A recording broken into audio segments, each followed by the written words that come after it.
Skateboards is a company that manufactures composite skateboards made out of surfboard manufacturing waste. We've been able to innovate technology and create skateboards that are built in a way that have never been built before. None of us are scientists or engineers, but we're pretty good at solving problems, and so that's what we've been doing, trying to come up with actually a whole line of products that we can use waste to create.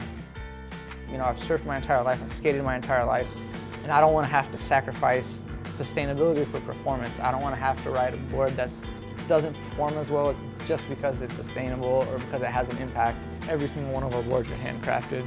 We're literally processing all these cores. We're pulling the waste out of the factories. We're creating our cores. We're processing our cores into the shapes. We're dressing the shapes up just like you would dress up a surfboard blank with fiberglass. We're laminating with resin. Any kind of color, art, graphics, anything that you can add to a surfboard, we can add to these skateboards. Everything from the start to finish is made by hand. It's a start, and if everyone does little things, then it will add up, and those little things can turn to bigger things.